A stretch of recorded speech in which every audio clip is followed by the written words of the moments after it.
Good morning, bird nerds, plant nerds, and those of you just generally interested in gardening. Excuse me, I'm Grant. I'm a bird nerd, but I'm also a horticulturist, and that is why every Saturday morning we come here to talk about habitat gardening. Now, I'm just going to do something. I've got a very dodgy monitor today. So I'm going to move this window over to a better monitor. Oh, there we are, and I don't look so terrible. Oh, it's just one of the challenges of being on YouTube and being a creator. Today, I'm going to talk about attracting rosellas to your garden. There are 6 species of rosella. Rosella is a broadleaf parrot.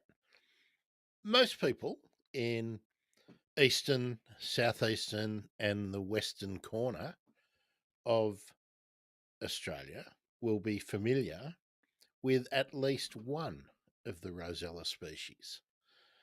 There are also 2 subspecies of rosella, and one of those is centered around Adelaide and the southeast of South Australia, and another one lives along the Murray River.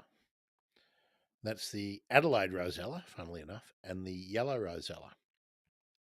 But the others that you might be familiar with are the crimson rosella, the eastern rosella, the northern rosella, the pale-headed rosella, the green rosella, which lives only in Tasmania, and the western rosella, which, as the name implies, is in the western corner, the southwestern corner of the continent. Major city, of course, being Perth. Now, let me uh, let me talk about uh, how the live stream works. Pop in. We're live on Facebook, on YouTube, and on Twitch.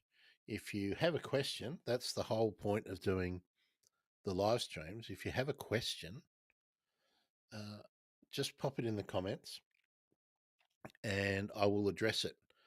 Uh, I can address pretty much anything when it comes to native plants and gardening in an Australian context.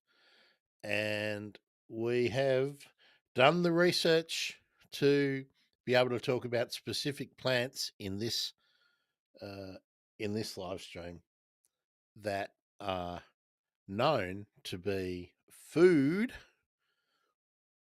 for each of the rosella species. Let me just turn the phone volume off. Okay. Now, why have I chosen rosellas for today? It's because they are very familiar to many people, even if they don't know that much about them. They are adaptable to living alongside uh, humans, and um, they are stunning birds, particularly the crimson rosella, which is basically scarlet with royal blue highlights and some black scalloping. Um, and the eastern rosella, which is basically red and yellow. I mean, of course, I'm being a little bit general in the comments.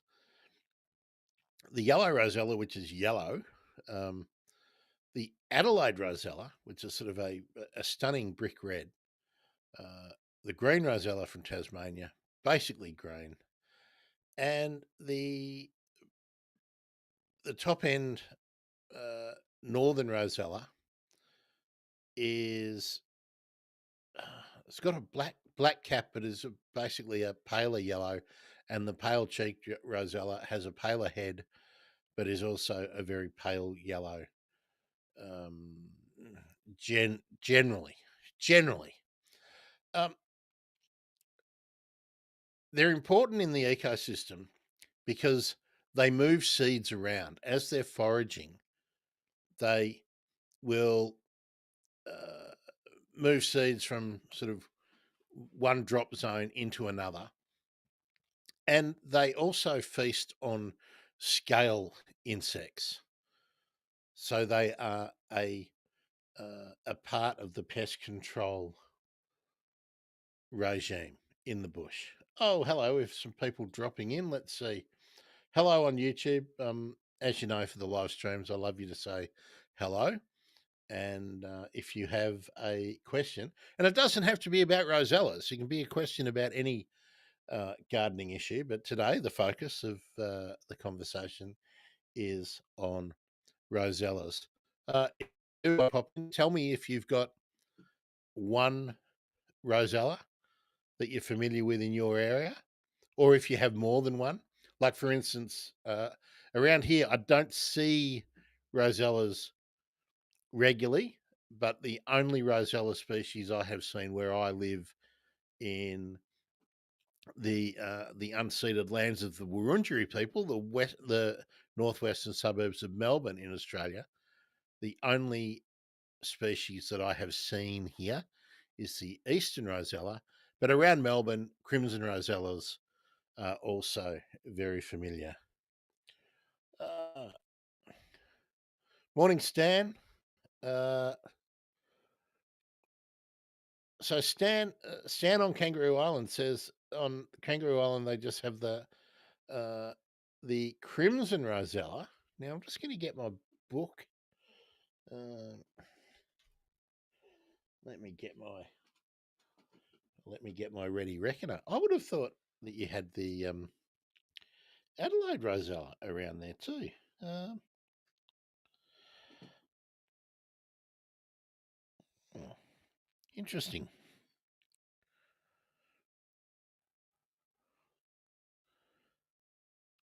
Well, maybe. I mean, the Adelaide rosella is a form of the crimson rosella, so we can stand uh, we can stand correct there. Anyway, now what was I saying? Uh, uh, uh, uh,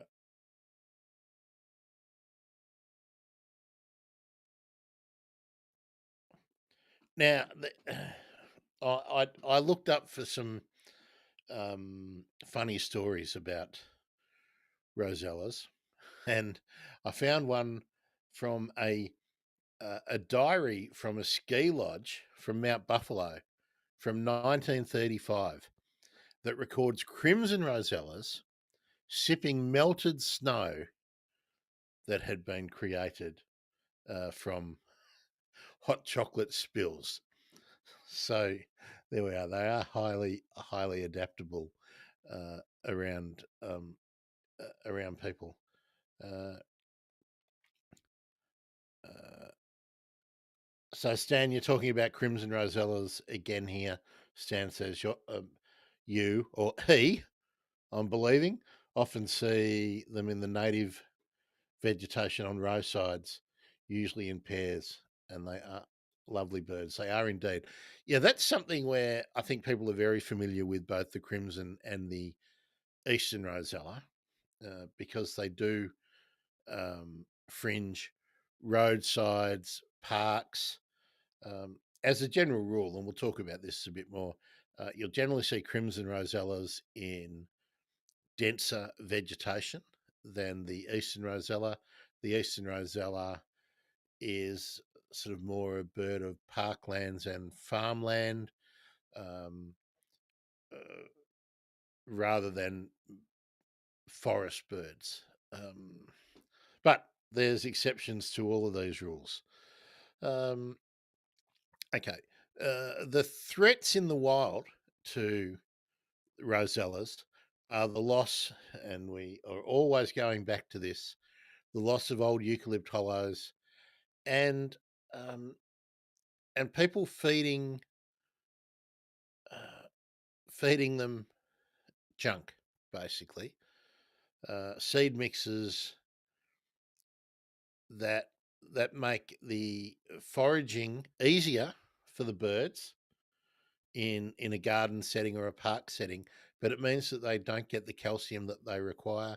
And of course, we have cats predating on our native birds, and pest species like the Indian myna, starlings as well, taking up hollow spaces where the rosellas would be nesting, and to a lesser extent, but still common in gardens, is the occurrence of window strike. Now, we've talked about window strike many times in the on the channel on the bird emergency, um, so you can refer back, look for any of the window strike collision episodes. Okay, basically, the rules for uh, creating a habitat garden that is conducive to rosellas is to layer your vegetation. Canopy, tall shrub layer, mid-story, uh, ground level, and or low ground level. I mean, when I say ground level, I'm talking really about the plants that grow up to about your knee. Then you've got your ground covers, and on the ground cover layer, you must have lots of litter, which is a foraging layer.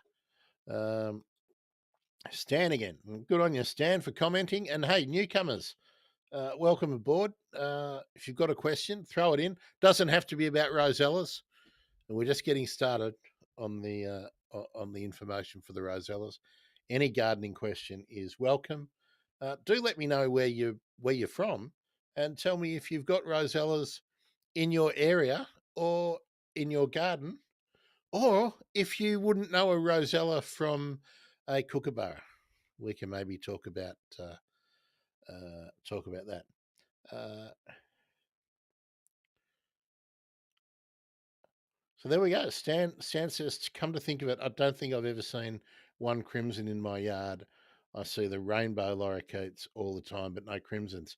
Yeah, that's what I was a little bit um, surprised by, Stan, is that I would have thought that uh, the vegetation around um, Kangaroo Island is probably not dense enough for the crimson rosella.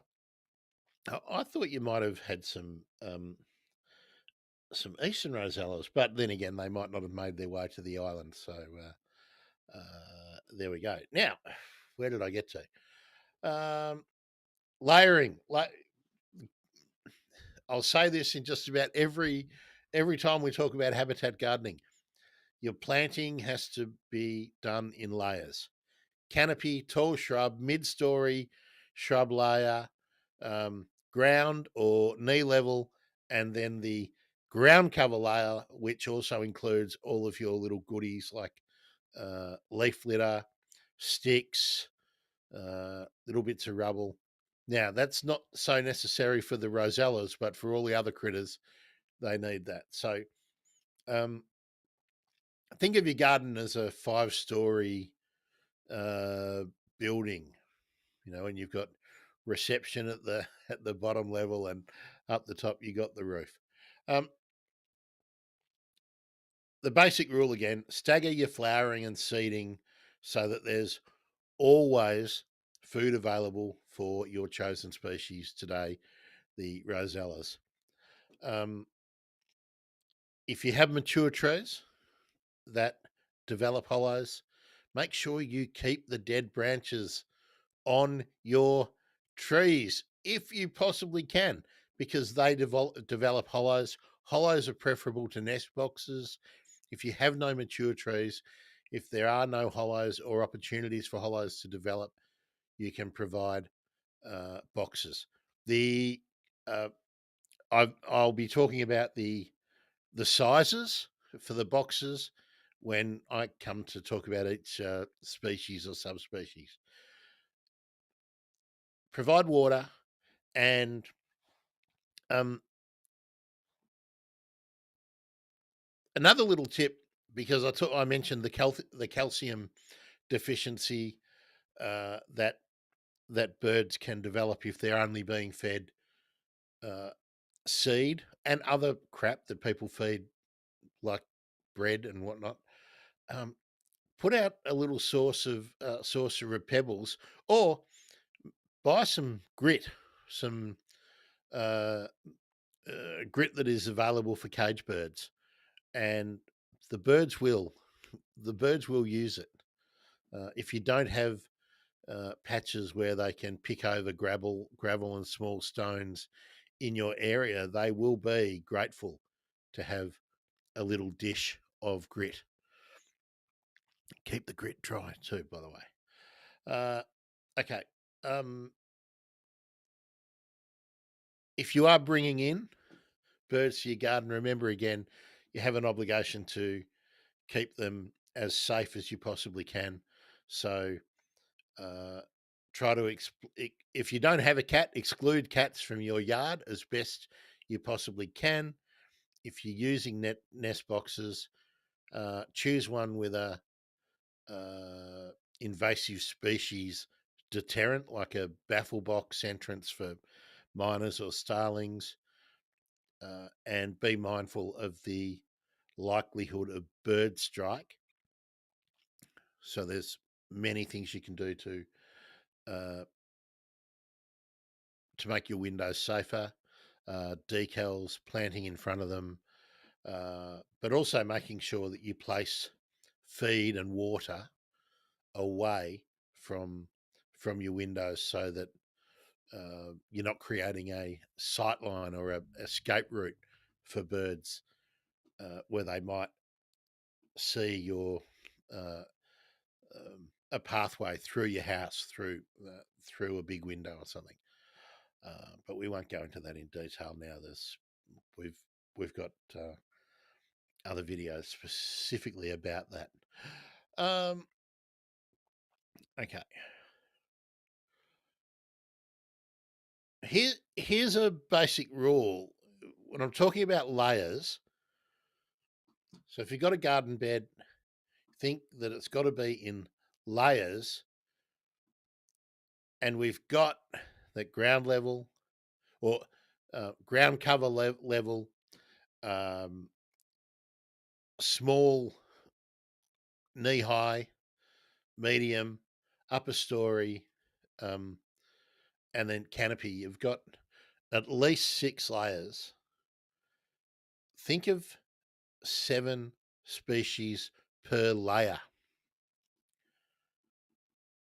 And that gives you the opportunity to um, ensure that you're likely to have plants survive drought or periodic inundation, flooding, um, maybe battering from windstorms or anything like that.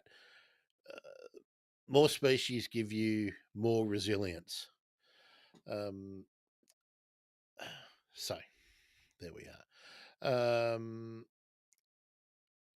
And different plants perform better or worse over different variable situations. So, for instance, the Banksia marginata, uh, their cones will actually open up if we have a 42-degree heat wave in Melbourne, or Stan for you in the Adelaide region. So when Rosella chicks are actually leaving the nest and fledging, at the time when they're going to be needing seeds, That's actually the time when we're likely to get a heat wave, and that's the time when naturally occurring um, Banksia marginatas might be dropping seeds. I didn't check whether the coast Banksia and the Banksia serrata are similar, but I would imagine that they'd be a little bit staggered. Mother Nature is pretty smart like that. Um, so, the point of that little anecdote, that little story, is that the more variability you have in your planting in every level, you are going to have the opportunity to provide food for your target species um, at all times of the year. You're going to have a bigger demand from rosellas in the times when rosellas are developing eggs and about to lay eggs, and then when there is a brood to feed. Okay, let's have a bit of a deep dive about each of the rosella species and the subspecies.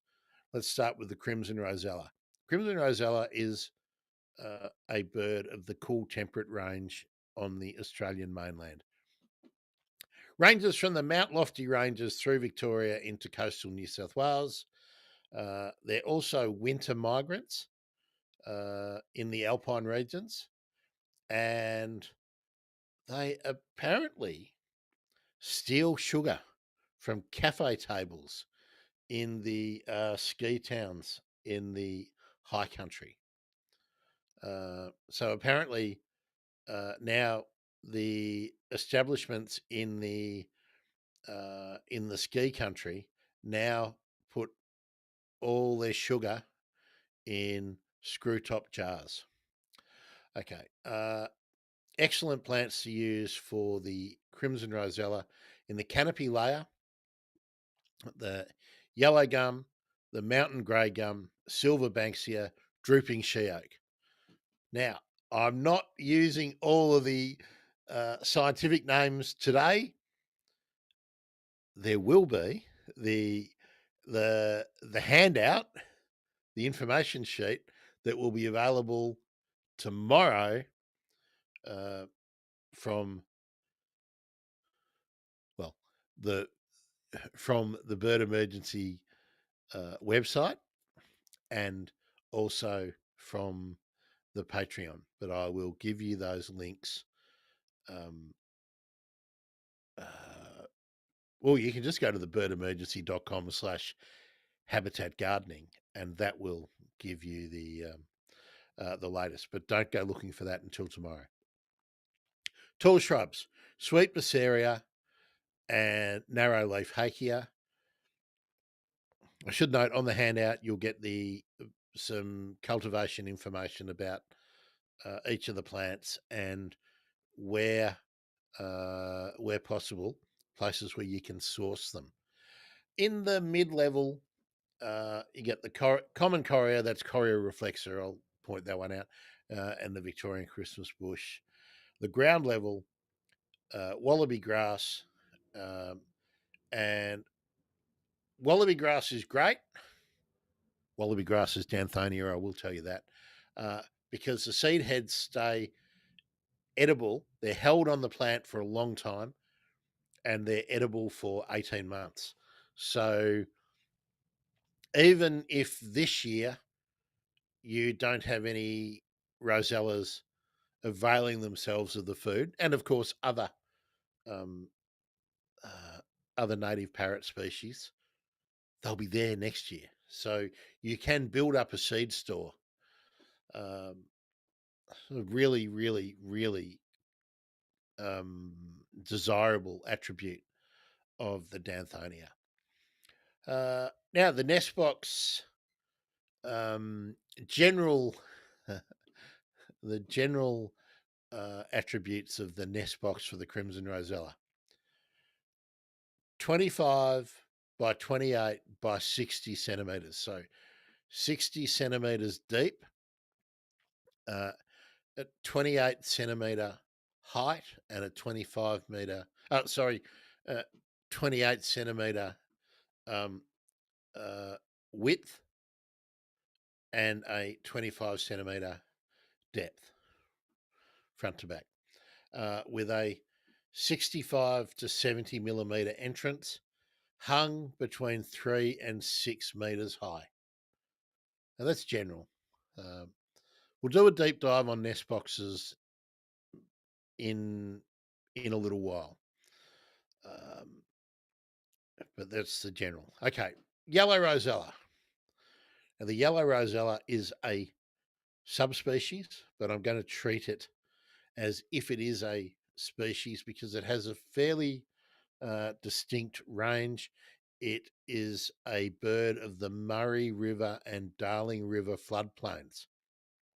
It is closely associated with black box and river red gum corridors of the Murray Darling system. In the 1890s, paddle steamer logs describe Murray rosellas as hitchhiking on the uh, uh, on the paddle steamers, and that they were partial to feasting on spilled wheat, and of course, paddle steamers at that time was the, apart from bullock drays, the way to move wheat in the catchment.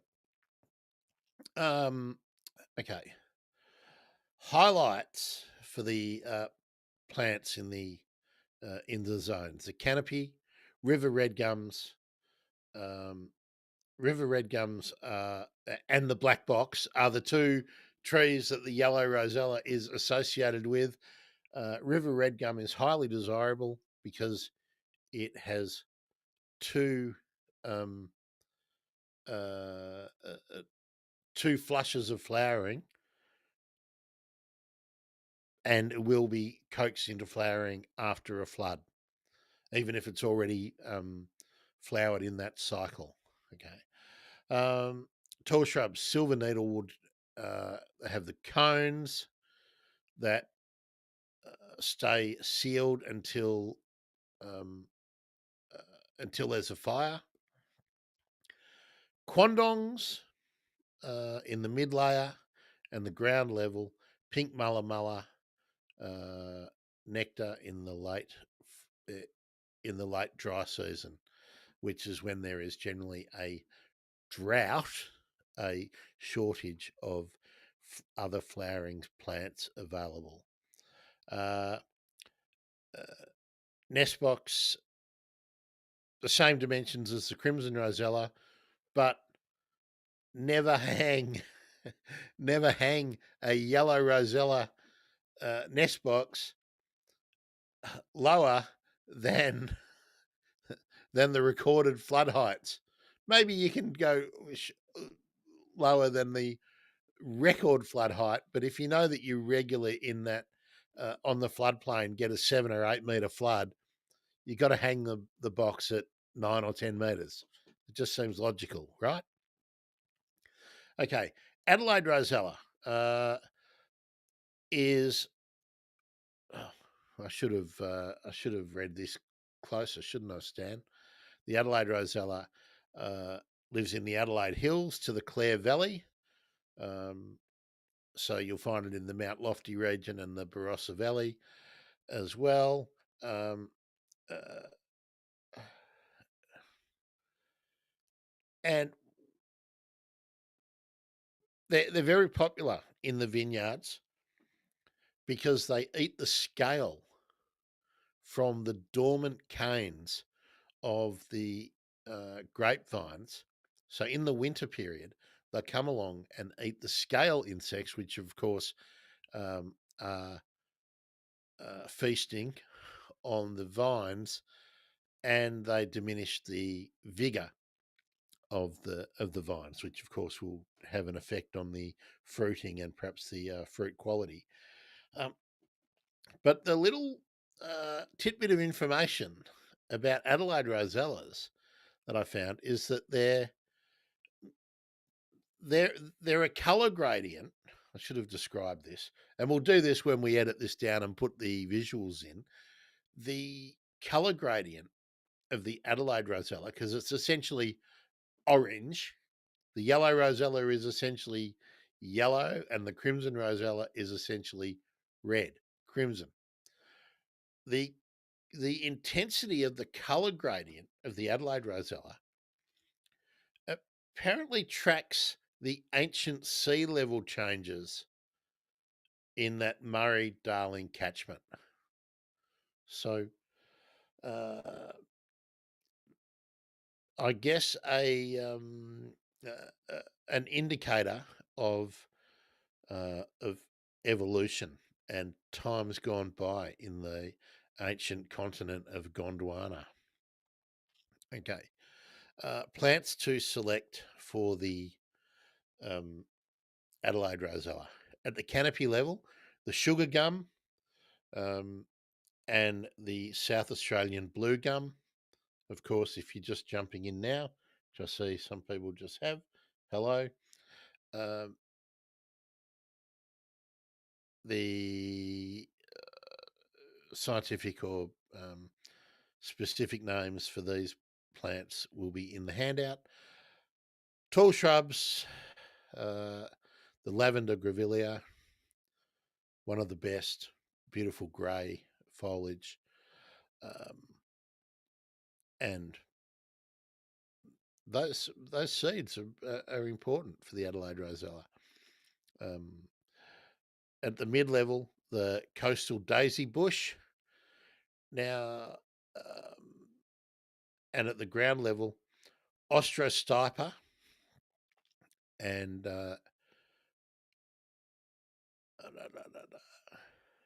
now let's see.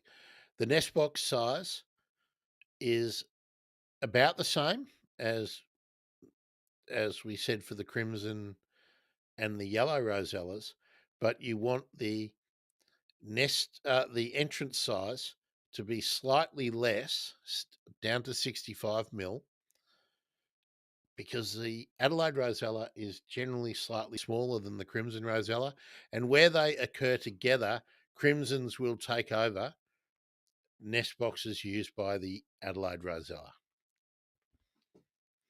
I make sense there? Eastern Rosella. The Eastern Rosella is a bird of open woodland and urban parks, generally. Ranges from southeastern Queensland to eastern South Australia.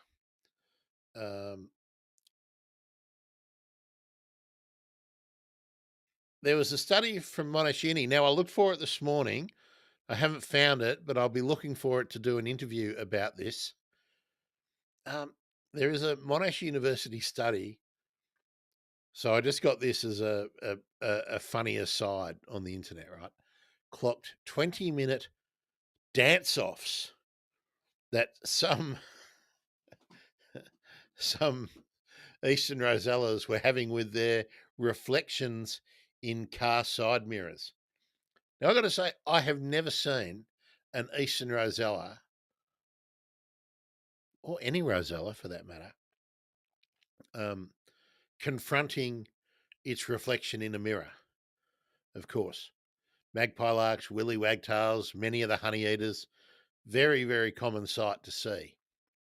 But that's an anecdote, and I'm looking for that Monash University study to interview the authors and talk about that. Great plants to use to attract the Eastern Rosella. At the canopy level, the yellow box. Tall shrubs, bottle brush, Kings Park Special.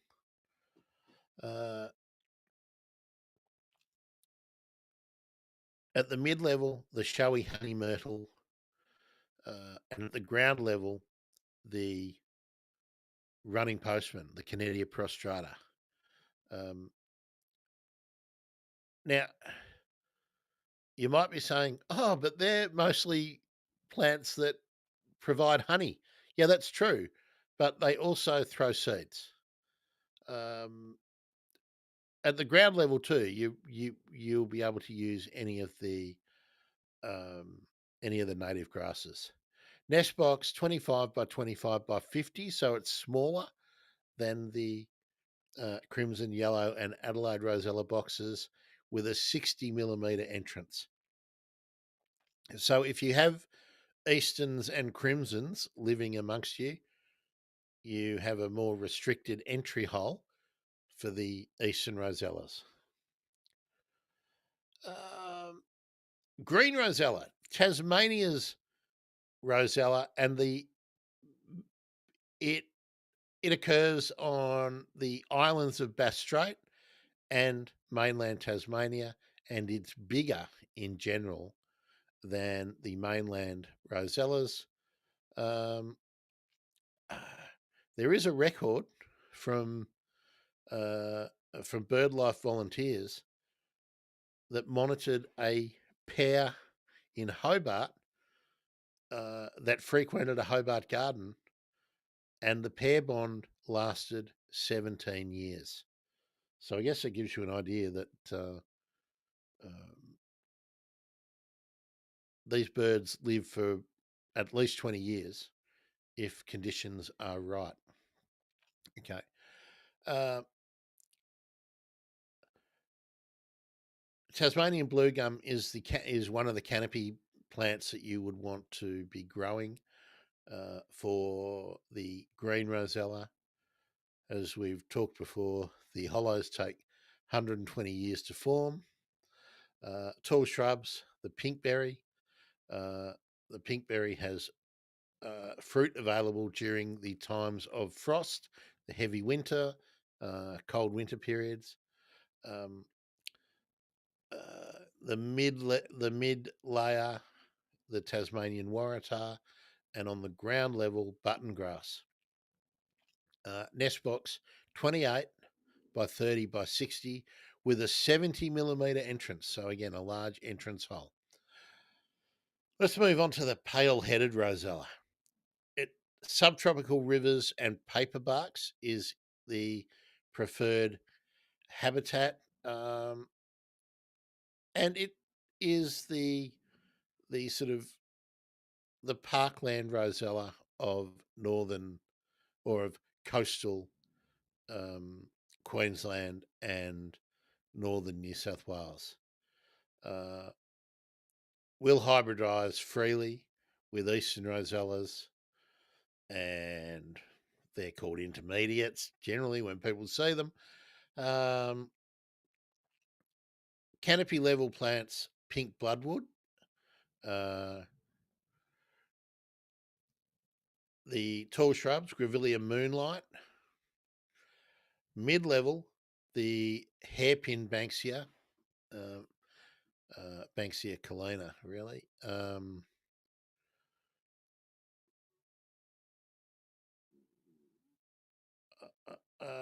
And ground level, the barbed wire grass.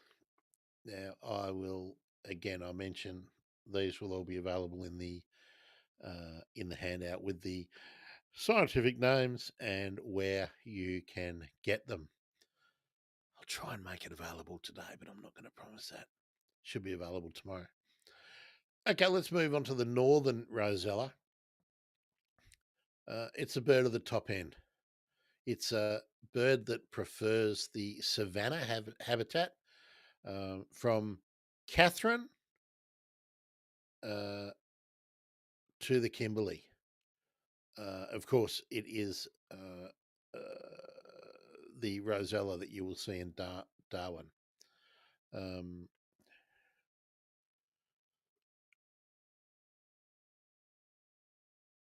don't have a real cool anecdote other than there is a didgeridoo riff which I haven't been able to find the recorded, so I'm not playing it.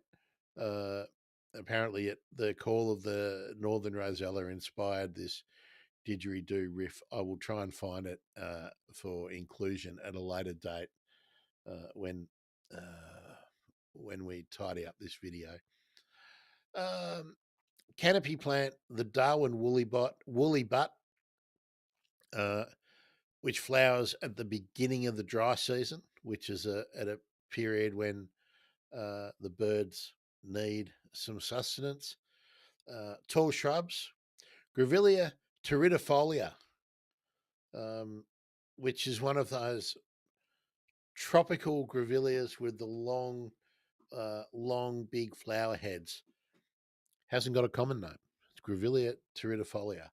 At the mid-level, the wild passion fruit, uh, and when they are ready to set their seeds, the flower pods explode, and there is an abundance of those seeds available. At the ground level, speargrass. Nest boxes, pretty much the same size, but with a smaller entrance hole, 55 millimeter entrance. So it's really the smallest of the mainland rosellas. Um, Nest boxes need to be hung at least 4 meters, maybe 6 meters. You've got to be aware that um, in the habitat of the northern rosella, there's a lot of goannas. So um, take steps to discourage goannas from getting to your nest boxes. And let's move on to the western rosella, southwest Western Australia, specifically the Jarrah and the Marri belt. So the two dominant large eucalypts in southwestern West Australia, where they occur, that is where you will have found western rosellas. That's Perth to Albany. Um, uh, and early settlers in WA dubbed them the paddy birds because they followed ploughs, gobbling up unearthed clover seed. Um, I would imagine all sorts of seed. Um, Canopy plants, the Marri, um, which are very seed rich for the eucalypt. Uh, so it's not many gardens are going to want a Marri tree, but hopefully you can encourage them in your local parks or even nature strips. Tall shrubs, the Western Australian Christmas tree, uh, which is in fact a mistletoe. Mid-level plants, the one-sided bottle brush, which um, isn't a callistemon, arranges stamens on a single plane. And the ground level trigger plants, which are you get all the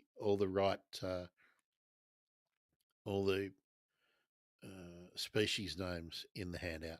Nest box, 25 centimetres by 28 by 55, 60 millimetre entrance. So they're um, uh, they're pretty similar.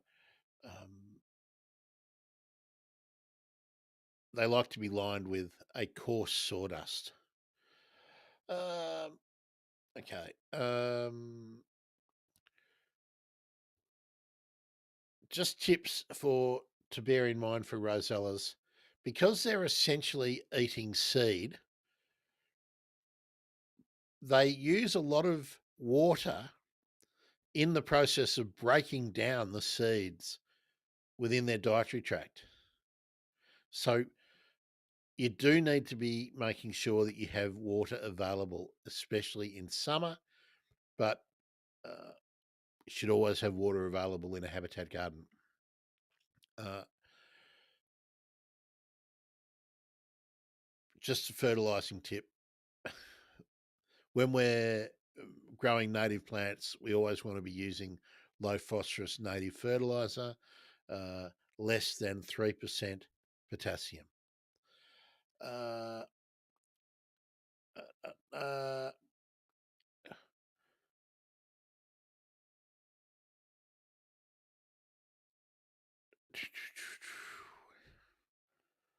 let's have a look. Uh,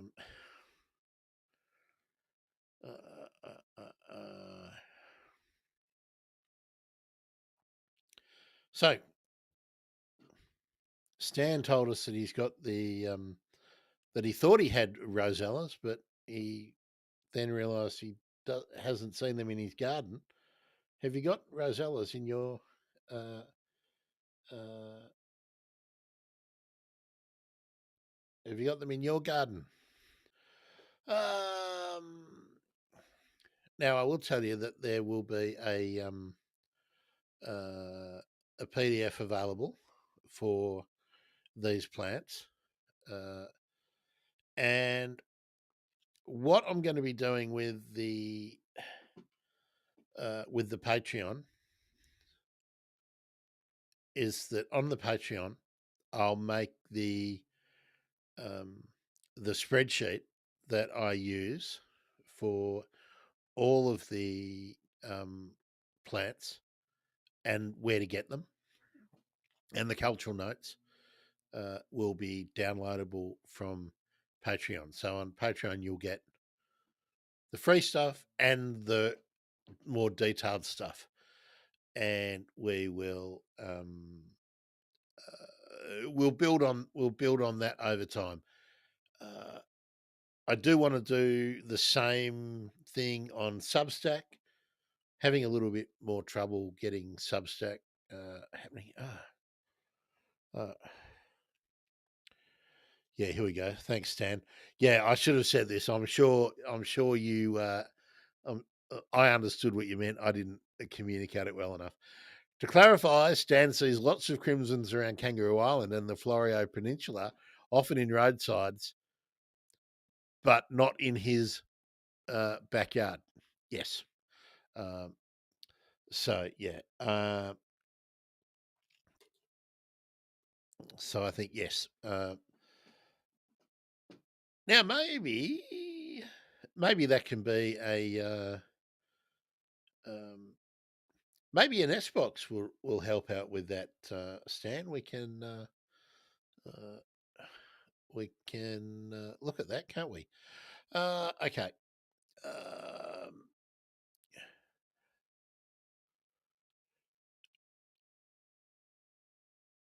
when I publish the web post and the Patreon and the Substack with the links and where you can get the the handout and access to the spreadsheet if you want it.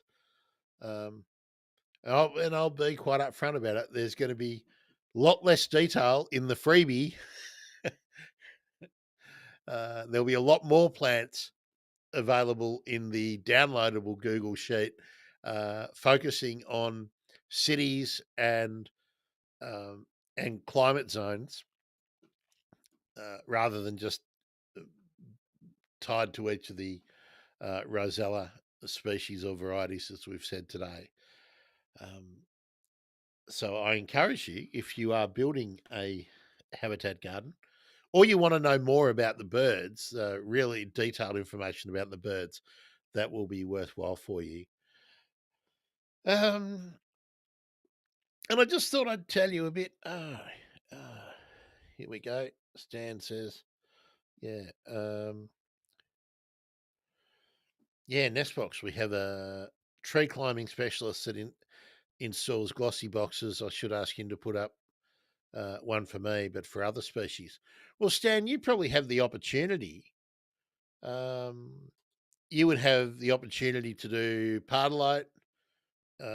You've got lorikeets. You've got the purple crowned lorikeet that you could uh, be looking at uh, getting a box for, um, building a box for. Of course, you've got the rainbow lorikeets and potentially the crimson rosella. So uh, I'll put together some info on the nest boxes a bit detailed. Um, I'm working on that at the moment, and I wanted to run it, uh, or to make that sort of link to what we did last week about the species for that form hollows. So yeah, we'll talk a bit uh, about that.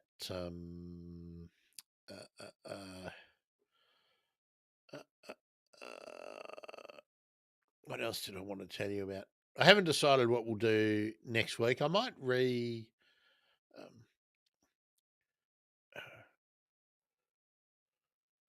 I'll have a think about it. I was thinking about those um, birds that get neglected a bit in gardens, like the olive back oriole, um, the fig birds, the ground thrush. Um, so uh, there's many to think about. Now, Stan says, "I'm not good at climbing trees." Yeah, um, uh, oh yeah, you'd love to have the purple crowned lorikeets nesting. Growing up in South Africa, the weaver bird nests in trees were always amazing. Those weaver birds, the wydars, um, those nest colonies are staggering, aren't they? Yeah, I would have loved to see them going. Um, so I just thought I would also tell you a little bit about what I'm doing.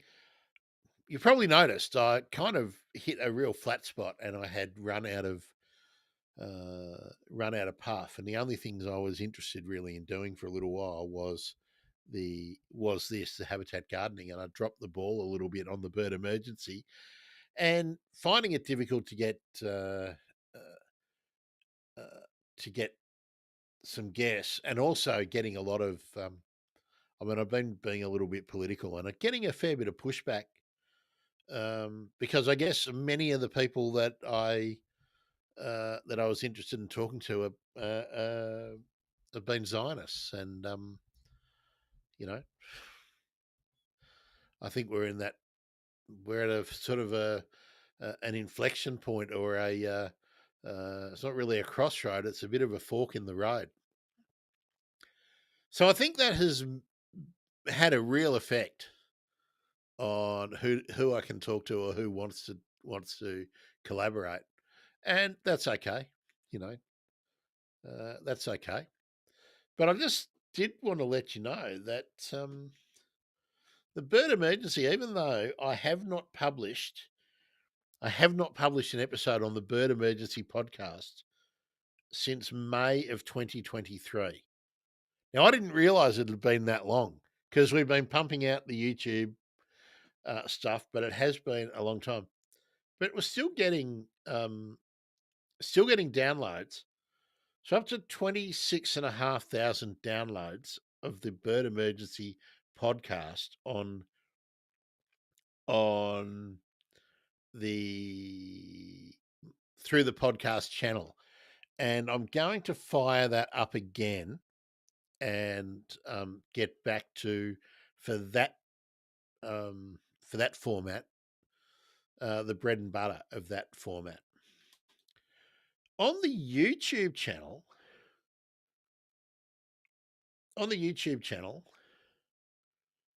um, we're getting almost to the point there where I can monetize the YouTube channel.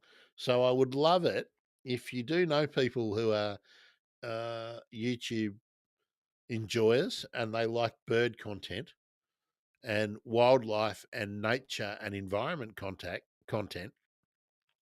Share the channel around. Uh, I'm I'm 90 subscribers away from being able, I think, to monetize, and but I'm still a fair bit of view count time away. But once you get to the subscriber amount, well, then you can push uh, far more. But to give you an idea of the effectiveness of the different channels, uh, this month I've had 107 downloads of the podcast, and uh, in the last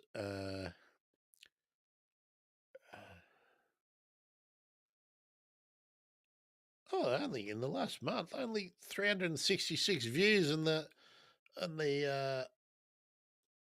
on YouTube. What's going on?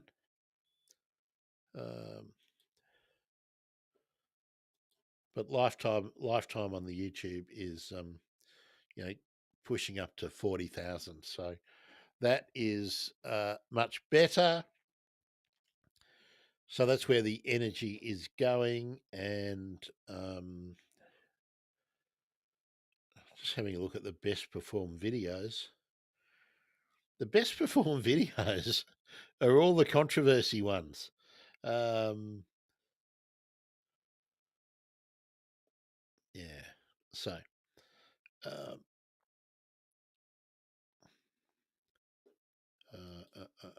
so anyway, I just thought I'd bring you in on that, uh, and I'll probably be changing a lot of things up as things go. Oh my goodness. Um, Geez, been shown to millions of people. I really have to work on these click through rates on YouTube. No doubt about that. Um, so yeah, I'll be spending a lot more time finessing the content over the next little while and giving the bird emergency a bit more of a nudge, and uh, we'll see what happens. Um, uh, yeah, we'll see what happens. It costs a lot of money to do this stuff properly. The equipment, and you have to keep updating, and different services you have to use. Um, so yeah, it's starting to become something that I do think about. Uh, ROI as I get older and tireder and grumpier. Anyway, that's been Habitat Gardening for this morning. Um, Last opportunity. If you have a question or a comment you would like to make, please do. Um, I'll be doing some more special promotion about getting hold of the um, uh, getting hold of all of the handouts and um, the Patreon and the Substack. They're just about right to go. Just got a little bit of linking, checking some linking, and also deciding whether I want to dump some things to make life a bit easier. Anyway, uh, that's all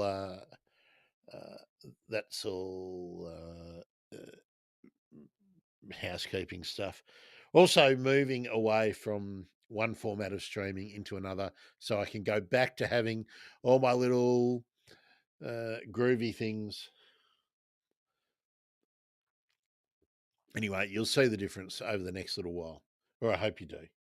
Um, so, enjoy your weekend, Stan. Everyone else who's out there, thanks, Stan, for commenting and joining in. Um, you can buy me a coffee if anyone would like to. I appreciate when Stan occasionally dips in for buying me a coffee. Thebirdemergency.com/coffee is a very good place to do that. Okay, folks, I'm Grant. I'm a bird nerd. I'm also a horticulturist. This has been Habitat Gardening on the Bird Emergency. See you next week, 9:30 a.m. Australian Eastern Standard Time. Cheers.